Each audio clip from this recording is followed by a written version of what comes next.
The original tagline was, "You will believe a man can fly." The new tagline is, "You will believe someone can play Superman as well as Christopher Reeves. May he rest in peace." Superman 2025.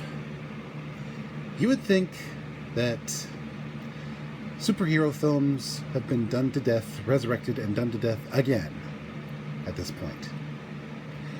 But amazingly, this one brought me back to the first time I've ever seen a superhero film, which I believe was the Christopher Reeve Superman film. Let's start with the cast. The guy that got to play the new Man of Steel was pretty good. He felt more like a humanitarian. Like he does what he does because he's terrified of the consequences of his inaction. Like, I don't want to spoil anything, but let's just say one character is talking to him about a bit of an overreach, and almost in a panic, he screams, "People were gonna die!" And I feel like that panic comes from the thought of all the suffering that could happen if he just sits around playing video games all day. And that, to me, felt very human. This is the Superman that has felt the most human to me in a long time. Not since Dean Cain have I felt a halfway decent Superman that balances the super and the man. Lois Lane, she was good. She wasn't flat, but she wasn't overdone. She isn't just a sideline character, she's a supporting character. And that really helped establish the actress's chops as a legit Lois Lane actress. Perry White, once again black, doesn't play it as overly serious as Lawrence Fishburne, but he doesn't underplay it either. He feels like the gruff chief of the Daily Planet. And honestly, he did a pretty good job. Jimmy Olsen, dorky, awkward, but not stupid.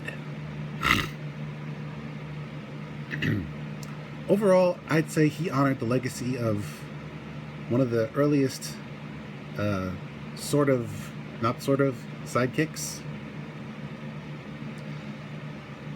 The rest of the Daily Bugle, not Daily Bugle, sorry.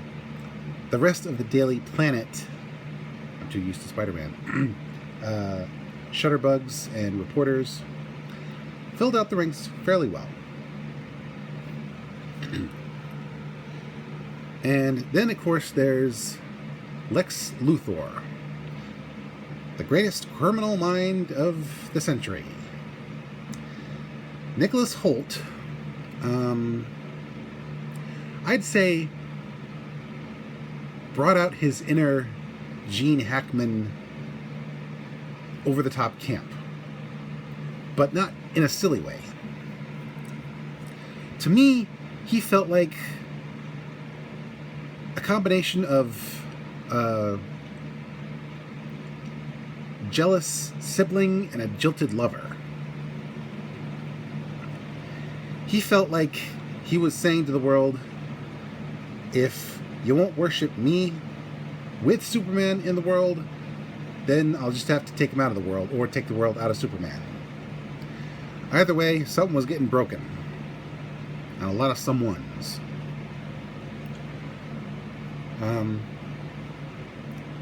You could tell he was barely holding on to his sanity right up until things went pear-shaped for him, and he just lost it.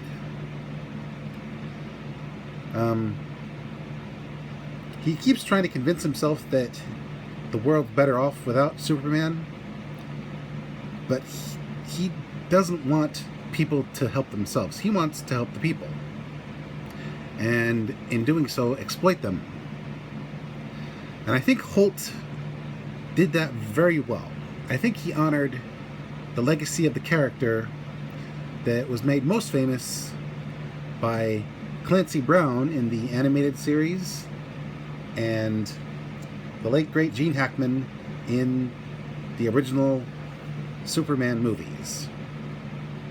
Oh, speaking of original, yes, I do think Superman's legacy was honored from the George Reeve era as well. Anywho, then we have the side villains. One is sort of a callback to an earlier Superman film. I'm not going to say what exactly, but you'll know it when you see it. And I thought it was done very well. In fact, much better than in the original movie. The other was a lady who turned herself into a nanobot cyborg. And I was curious about her backstory, why she hooked up with Luthor, why she would suddenly use her abilities to just be a lapdog. And I hope to see more of her.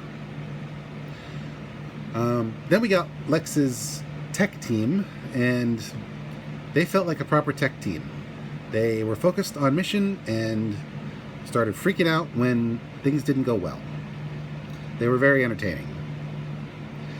And then we got background heroes: Green Lantern, Hawkgirl, and Mr. Terrific. So finally Nathan Fillion gets to play a Green Lantern, and it's the one that most people can't stand. At least that's what I heard. There was no Hal Jordan, there was no Jon Stewart, although I do hope both of them show up for reals in this universe at some point. Nathan portrayed the character as arrogant, but willing to tone it down a bit when he finally gets down to business of being a hero. Hawkgirl, a far cry from the one we all know and love from the cartoon, is there, but she's more of a background character, although she does get some good material. Although there was this one scene that I did not agree with. It's towards the end, and it involves one of the bad guys that Luthor is working with. And let's just say, instead of doing what she did, I personally think she should have reenacted a certain scene from the first Iron Man film. You'll know it when you see it. I'll give you a hint. She mentions not being like Superman. And let's just say the scene from Iron Man that I wanted her to reenact would have been far more fitting for the character that she's confronting. But I'm not going to spoil it. As for Mr. Terrific, he was kind of stoic, borderline on kind of flat in places, though he had some good material. And his gimmick was technology. And personally, I think he worked. He wasn't indestructible. He wasn't flawless. But as a hero, he worked pretty well. Although I think he was better off being the guy in the chair rather than being in the field, because his technology got smashed a lot. And he mentioned it being expensive, which I thought was funny. Then we have one character, a shapeshifter, whose story ties in with the Luthor-Superman rivalry. And it was pretty compelling. At first I hated the character, but then I grew to like him for various reasons. And overall, his story was fairly satisfying. Let's see, what else? Oh, speaking of spoilers, I'm not going to make the big spoiler, even though I did want to talk about it. Let's just say there's some recordings that get leaked in the story, and they're serious. They throw things completely on their head. And I'm not going to say exactly what's going on, but I will say this. I don't believe that leaked footage is legit. It had to be doctored in some way. You'll know what I'm talking about when you see it. And I'd like to think Luthor had something to do with it other than releasing the footage. But let's just say I refuse to believe what I was seeing in the recording was legit. Because the characters on display were not like that at all. Talk amongst yourselves in the comments about that, but make sure to say spoiler alert so people don't accidentally look at them.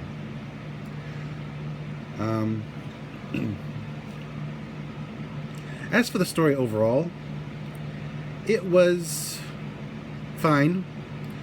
It felt like a proper comic book movie. It harkened back to the Christopher Reeve era.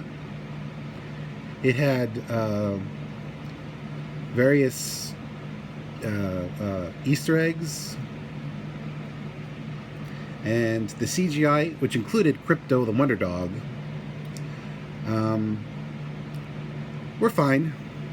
Although, that was way too much fisheye lens. I mean, seriously. Did everyone have to look like they were stuck in bubbles? Like, maybe next from tone down the fisheye lens just a little bit.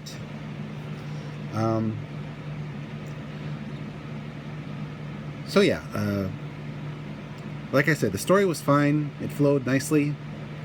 The various sets and locations on display were gorgeous in their own various ways.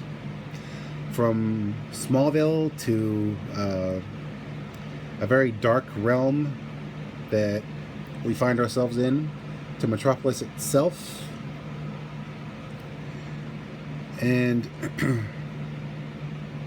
basically, while the story does get political and you see a lot of jarring similarities between stuff that's been happening now and stuff that's in the movie, and questions are raised as to whether or not so-called superheroes would actually be beneficial or not, if they actually existed. And it also reinforces something that the Green Goblin in the first Raimi Spider-Man film said. We are who we choose to be. That stuck in my head when I was watching the film and certain things came to light. And I thought that was very, very true. We are who we choose to be. Superman chose to try to help people without taking control of their lives. Lex decided to do illegal stuff with all his various means and power just to prop himself up. And that's the stark contrast between the two characters. The person from our world is a selfish word that describes what happens when you poke your finger with a needle. The alien chooses to be a humanitarian even at the cost of his own life. Well, at the risk of his own life in certain situations. And that really hit home. We also see various humans doing good in various ways, and showing that Superman is successfully leading humanity to be better. Like Jor-El once said, "We wish to be a great people. We only lack the light to show us the way." I'm paraphrasing there. Basically, Supes is fulfilling that original promise. And while certain aspects of the plot, if they're gonna stick, I do disagree with, the overall message is actually pretty decent. It doesn't matter where you come from, but where you go and what you do that matters. And I really hope that the Supergirl movie does not fall through, because I would like to see more of this universe once Supergirl, her cameo in this film not impressing me very much, is kind of fleshed out. And who knows, maybe we'll get a crossover with the Suicide Squad. Let's just say we saw someone familiar in this film, meaning that universe and this one are the same. So yeah, if you're a Superman fan that goes back to the Christopher Reeve day, some of what's on display might be a bit upsetting. But if you're willing to roll with it and see where it goes, I think as a Superman fan, you won't be disappointed. Although Reeves is still the king. Both Chris and George. May they both rest in peace. This is Mr. J signing up, or not signing up, signing off, sorry. And reminding you, if you see something in the sky, look closely. Could be a bird, could be a plane, or it could be a big Boy Scout on his way to save the day.